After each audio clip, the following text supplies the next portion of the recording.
এদিন ছিল আমাদের নিধির মুখে ভাত। তার জন্য কিন্তু ছোদ্দা আর মনিবউ বসে পড়েছে নারায়ণ পুজোর জন্যে।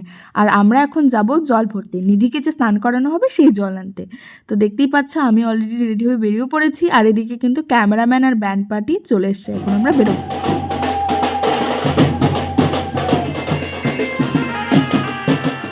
আমরা কিন্তু ঘাটে অলরেডি চলে এসেছি। এখান থেকে কিছু রিচুয়ালস পালন করার পর জল নিয়ে যাওয়া হবে। ঘাটের থেকে কিন্তু আমরা প্রথমেই চলে এলাম মন্দিরে, আর এখানে দেখতেই পাচ্ছ দাদু দিদাদের কি নাচ। আর এই হলো কিন্তু ডেকোরেশন। আর এদিকে আমি একটু বৌমনি আর মার ফটো তুলে দিলাম। তারপরে আমরা চলে এলাম বাড়ি, আর এদিকে দেখতেই পাচ্ছ বুড়ি কি নাচছে, আর বৌমনি কিন্তু বসে পড়েছে হলুদ করতে। আমাদের নিধিও কিন্তু চলে এসছে একেবারে সেজেগুজে স্নান করতে। আসলে নিধিটা হলো ওর ডাক নাম, আর ওর ভালো নাম হলো সুজাতা। আর এদিকে দেখতেই পাচ্ছে ঠাম্মের সাথে নিধির কি নাচ। সবাই মিলে কিন্তু লেগে পড়েছে নিধিকে হলুদ মাখানোর জন্য, আর নিধিও কিন্তু সেটা খুব ভালোভাবে এনজয় করছে। তারপরে কিন্তু আমাদের নিধি বেনারসি পরে একদম ছোট্ট টুকটুকে বইয়ের মতো বসে পড়েছে তার জীবনের প্রথম ভাতটা খাওয়ার জন্য তার জেঠুর কাছ থেকে। জেঠুর কোলে বসে তার প্রথম মুখে ভাত। দাদাভাই কিন্তু বারবার ট্রাই করছিল যাতে ওকে টাকাটাই তোলানো যায়, আর ও সত্যিই টাকাটাই তুলেছিল পরে। তারপর আমি মিমার রিক চলে গেলাম রাত্রে মাথায় লাগানোর জন্য ফুল আনতে।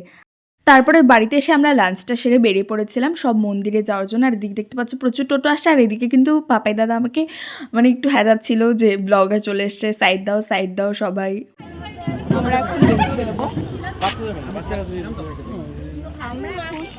নিধিকে নিয়ে যাচ্ছি সব মন্দিরে দেখতেই পাচ্ছ এখানে প্রচুর টোটো। আমরা প্রথমেই গেছিলাম জংশন ছিন্নমস্তা মন্দিরে, আর সেখানে গিয়ে এই ট্রেনটাকে নতুন উদ্বোধন হয়ে যেতে দেখছিলাম।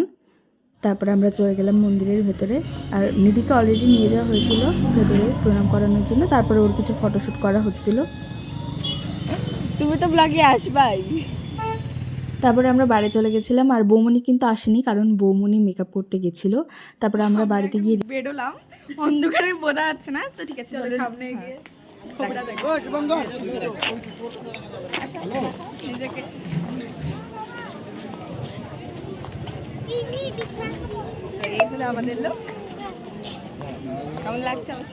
তারপর আমরা আবার একটু বাড়িতে চলে গেছিলাম রিলসের জন্য ভিডিও ক্লিপস নিতে। এটা কিন্তু আগের ভিডিও ক্লিপ, আমি মাঝখানে একবার এসেছিলাম দেখার জন্য। তো তখন অলরেডি লোক আসতে শুরু করে দিয়েছে, আর এদিকে মনি নিধিকে নিয়ে চলে এসছে ভেন্যুতে। আর আমাদের নিধি কিন্তু একদম লাল টুকটুকে পরীর মতো বসে আছে, একদম চুপচাপ গুড গার্লের মতো। তারপর আমরা চলে গেলাম ফুচকা খেতে। সেদিন কিন্তু অনেক রকম স্টল দেওয়া হয়েছিল, যেমন ফুচকা, জিলিপি, ঘুগনি, পকোড়া। আর এই হলো ভেতরের ডেকোরেশন, কি সুন্দর লাগছে না ভেতরটা। আর অলরেডি কিন্তু অনেক লোক বসে পড়েছে খেতে। তারপরে আমরাও একটু খাওয়ার জন্য চলে গেলাম। আর এখানে চিলি চিকেন আর নান আমরা প্রথমে নিয়ে নিলাম আমি আর বৌমনি। তখন শুধু একটু ফুচকা খেয়ে আমরা চলে গেছিলাম চিলি চিকেন আর রাধাবল্লভী খেতে। তো তারপরে আমরা আবার চলে এলাম একটু ঘুগনি খেয়ে নিতে। তারপরের ভিড়টা অনেকটা এরকম ছিল, আর বেশি ভিডিও ক্লিপ আমি সেদিন নিতেও পারিনি। যাই হোক এগুলোই ছিল। তো দেখতে পাচ্ছ কত লোকের ভিড়।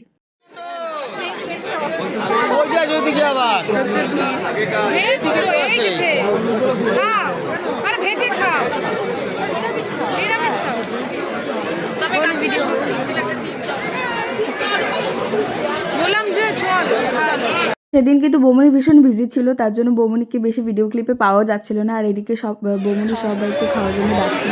আর তারপরে আমি আবার চিলি চিকেন আর রাধাবল্লভী নিয়ে নিয়েছিলাম। আর সেদিন কিন্তু এই দিদি নাম্বার ওয়ানের আগুন পানির এরাও এসেছিলো। এরা কিন্তু ছোদ্দার বিয়ের সময় স্টল দিয়েছিল এখানে।